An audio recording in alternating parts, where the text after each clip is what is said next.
기도의 자리에서 하나님 만나시고 주의 은혜 누리시기를 주의 이름으로 축복합니다. 우리 에이키즈 팀 학생들 왔는데 우리 개강에서 새로운 친구들 만났습니까? 만났어요? 저는 6학년 15반이었어요. 제가 6학년 15반, 72번. 그때는 반이 많으니 72번이 놀라운 건가요? 그래, 한 반에 70명 넘게 있었고 반이 막 15개 되니까는 학년이 바뀌면 진짜 새로운 친구들을 많이 만났어요. 요즘은 학생이 그렇게 많지 않으니까는 반이 바뀌어도 그렇게 새로운 친구들을 만나는 것 같지는 않을 수 있는 것도 같아요. 그래도 새 학년에 좋은 친구 사귀고 또 여러분의 삶이 더 풍성해지기를 주의 이름으로 축복합니다. 오늘 말씀을 보면서 우리 예수님께서는 하나님의 말씀을 이루시기 위해서 살아가시는 분이셨구나 그 생각을 하고 그 예수님의 모습이 참 귀하고 본받고 싶더라고요. 우리 4절 말씀 한번 같이 읽어볼게요. 4절 말씀 시작. 이는 선지자를 통하여 하신 말씀을 이루려 하심이라 일렀으되 이는 선지자의 하신 그 하나님의 말씀을 이루기 위함이다. 이 한 절의 말씀이 예수님의 삶의 동기와 목표를 잘 보여주고 있는 말씀입니다.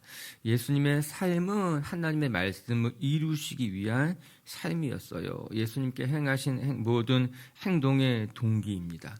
자기를 드러내거나 또 내 마음을 주장하기 위해서 살아가신 것이 아니라 오직 하나님의 말씀을 이루시기 위해서 살아가셨어요. 그리고 그것이 예수님의 삶의 목표이기도 했습니다. 가만히 우리의 삶을 돌아봅니다. 내 삶의 동기가 무엇일까? 내가 성실하게 살아가는 이유, 내가 이웃을 사랑하는 동기, 내가 하나님 앞에서 헌신하는 내 마음의 동기가 무엇일까? 나르시소스라 우리 그런 말 들어봤잖아요. 나르시소스는 내 삶의 모든 동기가 자기 애라고 하는 거예요. 자기 만족을 위해서 헌신하고 자기 만족을 위해서 살아가게 된다라고 하는 것입니다. 아마 그런 사람들도 있을 것입니다. 내가 살아가는 이유가 내 만족인 거예요. 심지어는 교회에서 봉사하는 것도 자기 만족을 위해서 봉사하는 경우도 있을 것입니다. 또 어떤 사람들은 내 삶의 동기가 남에게 보여주기 위한 것도 있을 수 있을 것입니다. 성경에는 많은 바리새인들과 서기관들이 시장에서 저작거리에서 남에게 보여주기 위해서 믿음의 생활을 했다고 이야기하고 있습니다. 내가 성실하게 살아가는 것도 남에게 보이기 위함인 거고 내가 수고하는 것도 남에게 잘 보이기 위해서 그렇게 살아가는 사람들도 있다는 거예요. 하지만 우리 예수님의 모습을 보시기 바랍니다. 예수님은 하나님의 말씀을 이루시기 위해서 살아가셨다라고 하는 거예요. 예수님의 삶의 모든 것의 출발점에는 하나님의 말씀이 있었고 그 하나님의 말씀을 이루기 위해서 살아가셨다라고 하는 거예요. 저는 우리 빛의 성도 여러분들 축복하고 싶습니다. 여러분의 삶의 동기가 하나님을 위한 것이라면, 여러분의 삶의 동기가 하나님의 말씀 때문이라면 결국 우리의 삶은 지치지도 않고 상처받지도 않고 하나님만을 위해서 달려갈 수 있게 될 줄로 믿습니다. 하나님의 말씀을 붙들고 살아가는 삶, 하나님의 말씀이 내 삶의 동기가 되고 목표가 되는 삶, 오늘도 하나님만을 바라볼 수 있기를 주의 이름으로 축복합니다. 우리가 사순절 기간을 지나고 있습니다. 주님의 십자가를 묵상하는 시간, 주님을 닮아가는 시간을 보내고 있는 건 아니겠습니까? 하나님의 말씀을 묵상하고 그 하나님의 말씀에 여러분의 마음을 동요매시고 하나님의 말씀에 여러분의 발걸음을 동요매셔서 주님만 바라본다면 이 사순절의 시간이 우리가 조금 더 성숙하는 시간이 되고 더 예수님 닮아가는 시간이 될 줄로 믿습니다. 오늘 우리가 묵상하는 마태복음 21장은 예수님께서 예루살렘에 입성하는 장면이에요. 십자가를 지시기 위해서 예루살렘으로 들어가셨습니다. 입신양명을 위해서 예루살렘으로 나아간 것이 아니라 십자가를 지기 위해서 하나님의 말씀을 이루기 위해서 예루살렘으로 나아가서 십자가를 감당하셨다라고 하는 거예요. 오늘 말씀이 우리 마음판에 잘 새겨져서 예수님 닮아가는 시간이 되었으면 좋겠습니다.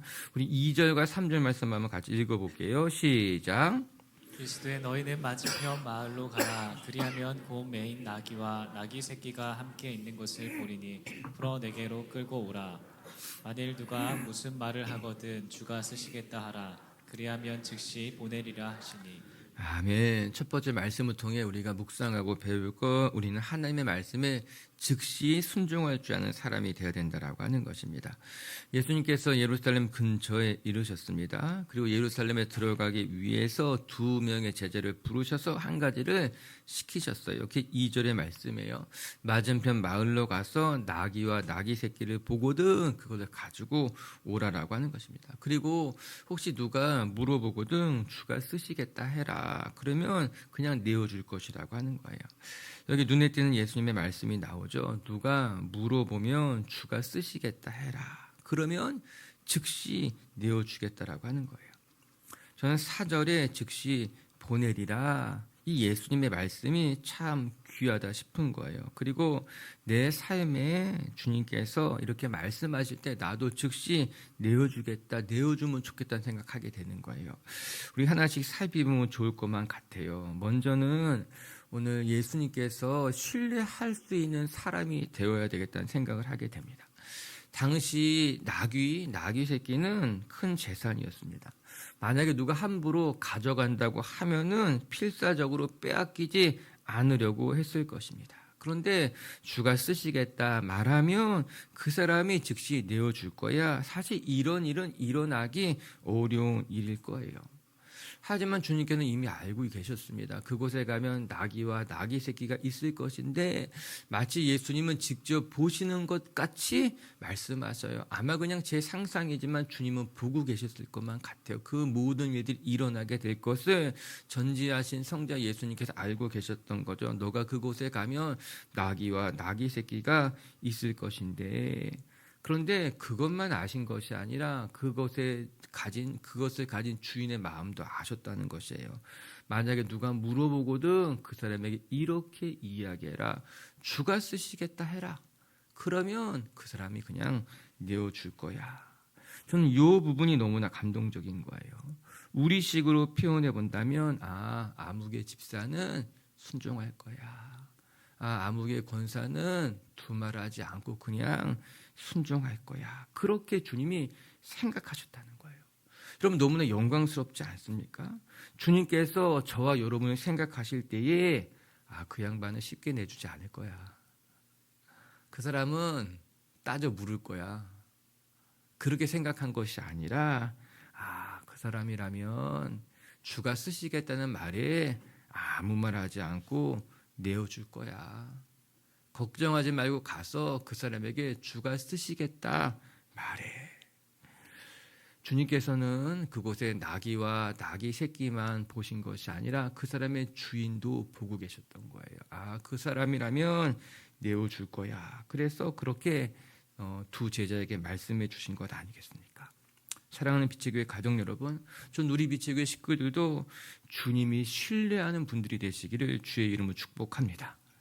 주님이 우리를 보실 때에 그 사람 신뢰할 만한 사람이지, 그 사람 교회를 내가 맡길 만한 사람이지, 그렇게 주님의 신뢰를 받는다면 우리의 삶이 얼마나 복되고 영광스러울까 그 생각해 보게 되는 거예요.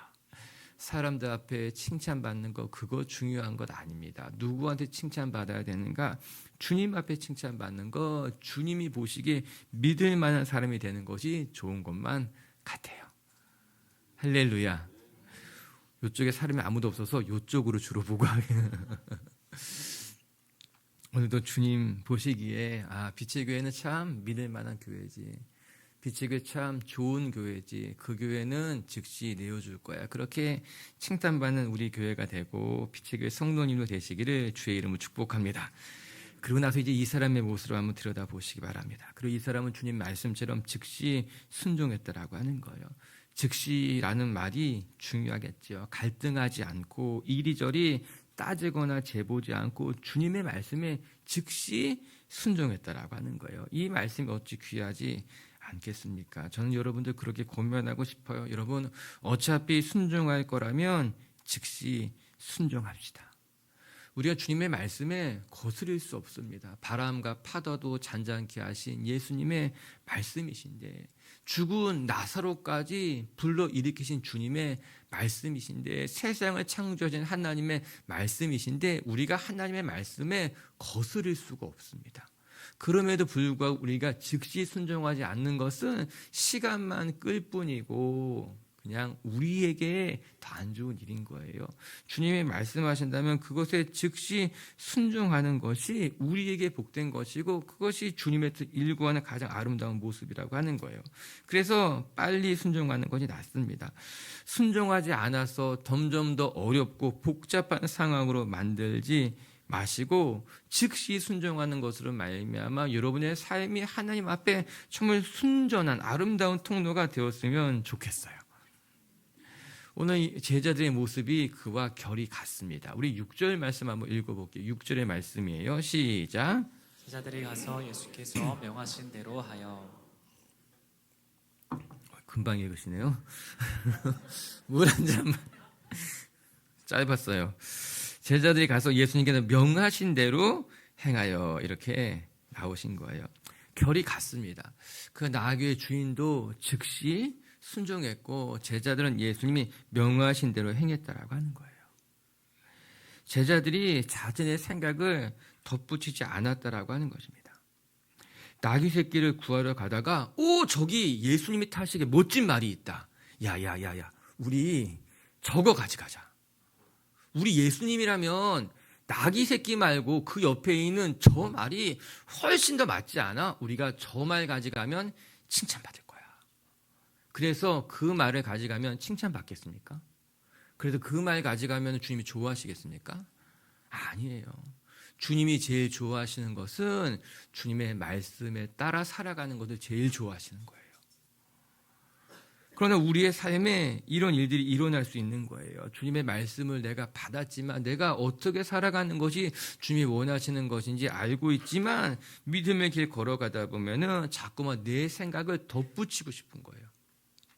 이게 낫지 않겠습니까, 주님? 그래도 이것은 내가 더 전문이죠.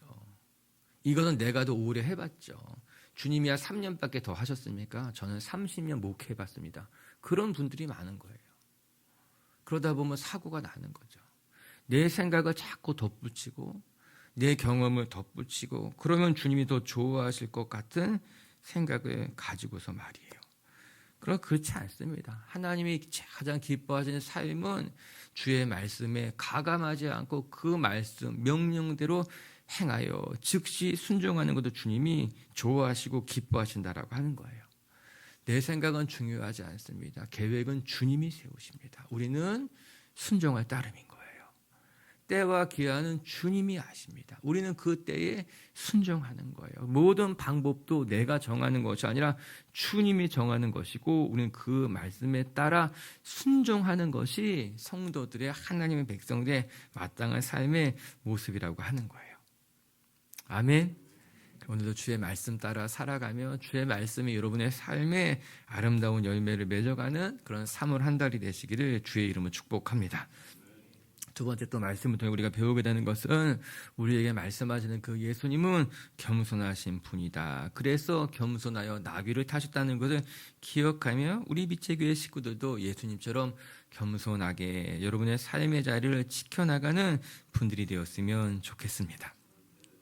오늘 예수님께서 예루살렘에 입성하는 장면을 보면서 가장 눈에 띄는 한 구절을 꼽으라고 한다면 7절일 것이고 그 7절의 말씀을 해석해 주는 것이 5절입니다. 우리 7절 말씀 한번 같이 읽어볼게요. 시작. 나귀와 나귀 새끼를 끌고 와서 자기들의 겉옷을 그 위에 얹음에 예수께서 그 위에 타시니. 예수님께서 나귀 새끼에 올라타셔서 예루살렘으로 들어가는 그 장면입니다. 주님께서 말씀하신 대로 제자들이 나귀와 나귀 새끼를 가져갔습니다. 그리고 그 옷에 사람들이 겉옷을 얹고 예수님께서 그 위에 타셨습니다. 이렇게 말씀을 읽자 갑자기 궁금했어요. 제자들이 나귀와 나귀 새끼를 가지고 왔는데 주님께서 타신 것은 나귀일까요? 나귀 새끼일까요? 주님께서 말씀하시기를 야 가면은 나귀와 나귀 새끼가 있을 것이다. 그리고 그것을 갖고 오라. 그래서 정말 제자들이 그 말대로 나귀와 나귀 새끼를 갖고 왔는데 예수님께서 나귀를 타셨을까 나귀 새끼를 타셨을까? 오늘 본문에는 사실 그 말씀 없어요. 그런데 마가복음을 읽어보니까는 마가복음에는 나오더라고요. 마가복음 11장 7절 한번 같이 읽어볼까요? 시작. 나귀 새끼를 예수께로 끌고 와서 자기 겉옷을 그 위에 얹어 예수께서 타시니. 마가복음에서 마가는 예수님께서 타신 것이 나귀 새끼라는 것을 분명하게 보여줍니다. 그리고 요한복음을 보면은 그 나귀 새끼를 가리켜서 어린 나귀를 타셨다 이렇게 기록하고 있더라고요. 주님께서 나귀와 나귀 새끼를 갖고 왔는데 그것 중에 어느 거를 선택하셨는가? 어린 나귀를 선택하셨다라고 하는 거예요. 꼭 그렇게까지 하셔야 했을까? 그냥 명말도 아니고 큰 말도 아니고 나귀인데 주님께서 보시고서는 나귀와 나귀 새끼 중에서 나귀 새끼를 고르시고 그것을 타셨다라고 하는 거예요. 꼭 그렇게까지 하셨을까 그런 생각이 들지만 예수님 그렇게 하셨다라고 하는 거예요. 왜냐하면 앞서 말씀드린 것과 같이 하나님의 말씀을 이루기 위해서 그리하셨고 더불어서 주님이 겸손하신 분이시기 때문에 우리가 뒤에 살펴보겠지만 주님의 겸손함을 주님이 이 땅에 오신 이유가 섬기기 위함임을 보여주기 위해서 주님은 그 중에 어린 나귀를 선택하여서 그 나귀를 타시고 어떻게 보면은 조금 볼품없게 어떻게 보면 조금 이상한 모습으로 예루살렘에 입성하시게 됐다라고 하는 거예요. 이제 5절의 말씀을 그럼 읽어볼게요. 시작. 시온의 딸에게 이르기를 내 왕이 내게 임하나니 그는 겸손하여 나귀 곧 멍에 매는 짐승의 새끼를 탔도다라 하셨느니라. 그는 겸손하셔서 이렇게 이야기합니다. 예수님께서 나귀 새끼를 택하신 것은 예수님의 성품이 겸손하셔서다. 그렇게 스가랴 선지자가 이미 예언했어요.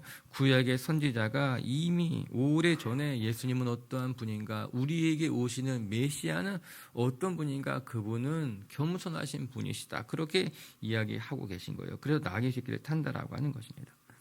우리 주님을 한마디로 말해서 주님은 어떠한 분이냐 누가 묻는다면 우리 주님은 겸손한 분이야 이야기하는 거예요. 겸손하셔서 어느 누구도 찾아올 수 있는 분이 우리 주님이라고 하는 거예요. 저는 이런 주님의 성품이 감사하고 좋습니다. 어떤 사람은 찾아가기가 부담스러운 사람이 있고 어떤 사람은 그래도 편하게 찾아갈 수 있는 사람이 있습니다.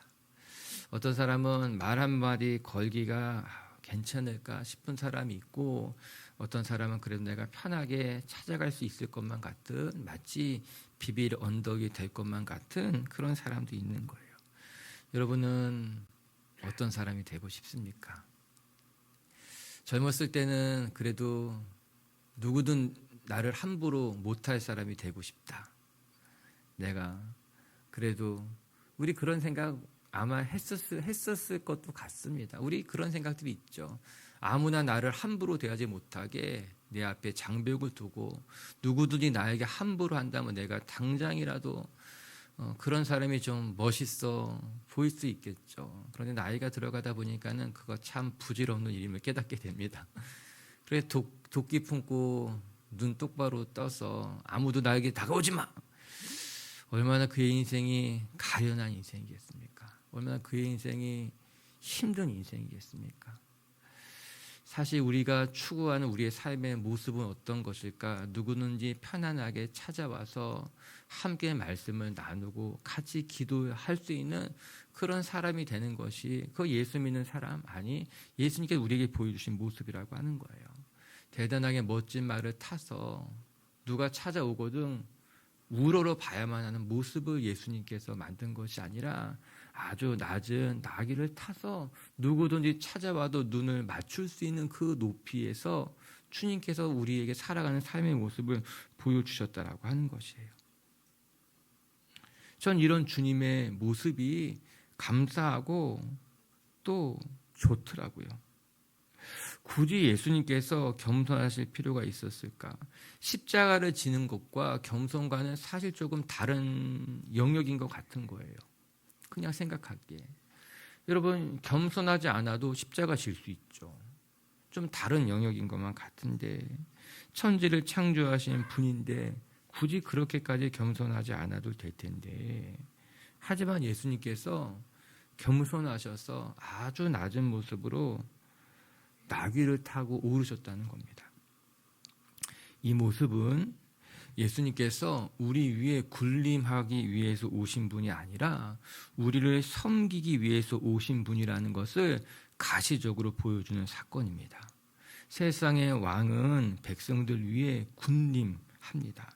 세상을 다스리고 내가 가진 힘과 권력으로 백성들을 지배하기 위해서 왕은 군림하지만 우리 예수님은 자신이 가진 권세와 자신이 가진 힘으로 우리를 섬기기 위해서 오셨기 때문에 오늘 예수님께서 나귀 새끼를 타시고 입성하신 그 장면은 주님이 어떤 분이며 주님이 이 세상에 와서 무엇을 하시는 분인지를 가시적으로 보여주시는 거예요. 나는 겸손하여 나귀 새끼를 타고 나는 너희 위에 군림하기 위해서 온 것이 아니라 너희를 철저히 섬기기 위해서 온 하나님의 아들이라는 것을 보여주기 위해서 오늘 주님이 나귀를 타시고 우리 곁에 가까이 다가오셨다라고 하는 거예요.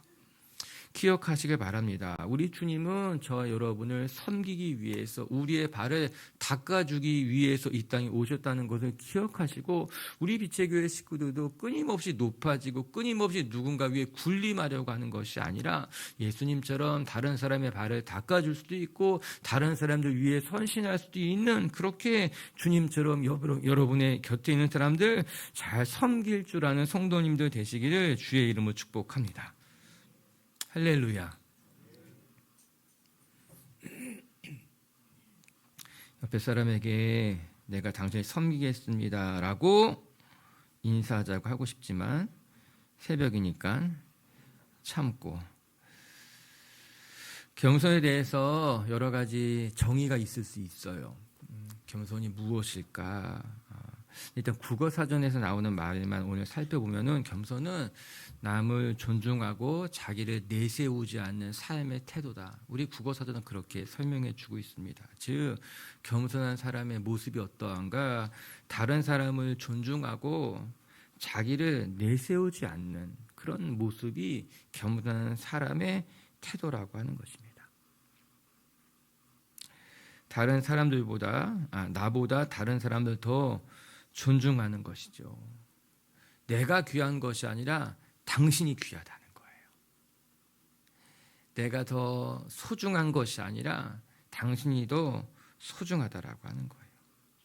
겸손의 반대말이 무엇일까? 이것도 국어사전에는 오만함, 교만함, 이 겸손의 반대말이라고 하는 거예요. 오만한 사람들은, 교만한 사람들은 내가 중요해져. 그래서 나를 남보다 높이려고 하는 것 아니겠습니까? 우리가 어떻게 살아가는 것이 주님 보시기에 가장 아름다운 모습일지를 쉽게 알 수 있는 대목인 것만 같은 거예요. 여러분, 우리가 살아가야 할 삶의 모습은 주님을 닮아야겠죠. 주님을 닮은 모습이란 겸손한 모습인 거죠. 겸손한 모습이란 섬기는 삶이고 나를 높이는 것이 아니라 상대를 높이는 모습이라고 오늘 주님이 직접 우리에게 보여주시면서 예루살렘에 입성하고 계신 것입니다. 우리는 어떻게 살아가야 할까? 우리 빛의 교회는 어떤 교회일까? 또 우리는 어떻게 주님 앞에 우리의 삶을 내어드리면 좋을까? 오늘 우리 예수님께서 예루살렘에 입성하시는 이 장면을 같이 묵상하면서 우리 빛의 교회 성도 여러분들은 누구보다도 겸손한 모습으로 우리 곁에 있는 사람들을 잘 섬기고 예수님처럼 자기를 낮출 줄 아는 그런 성도님들이 되시기를 주의 이름으로 축복합니다. 말씀을 정리합시다. 우리 예수님께서는 하나님의 말씀을 이루시기 위해서 살아가셨다. 이렇게 이야기하고 있습니다. 여러분, 이것이 예수님의 삶의 동기이고 목표예요. 오늘도 우리의 삶의 동기가 무엇일까? 나는 왜 오늘도 이렇게 새벽 일찍 이곳에 나와서 기도하고 나는 왜 교회에서 헌신하는 것일까? 우리의 삶의 동기가 내 자신을 높이거나 나를 드러내는 것이 아니라 하나님의 말씀에 붙잡혀서 주의 말씀을 이루기 위해서 살아가는 성도님들이 되시기를 주님의 이름으로 축복합니다. 첫 번째, 오늘 말씀을 통해 우리가 기억해야 될 영적인 교훈은 우리 모두 다 하나님 말씀에 즉시 순종할 줄 아는 삶을 살아가야 되겠다. 오늘 예수님께서 그 사람이라면 나귀를 내어줄 거야, 그렇게 신뢰하셨던 것 같이 우리 빛의교회 식구들도 빛의교회 사람들이라면 즉시 순종할 거야, 그렇게 주님 앞에 믿을 만한 일꾼으로 여러분의 삶을 즉시 순종할 줄 아는 성도님들로 거듭 태어나시기를 주의 이름으로 축복합니다. 두 번째, 겸손하여 나귀 새끼를 타신 예수님의 모습을 보시면서 우리 빛의교회 식구들은 언제나 나를 높이고 남들보다 내가 소중하다, 중요하다 말하는 것이 아니라 나를 낮추고 남을 높이며 겸손하게 살아가는 하나님의 자녀들이 되시기를 주님의 이름으로 축복합니다. 같이 함께 기도합시다.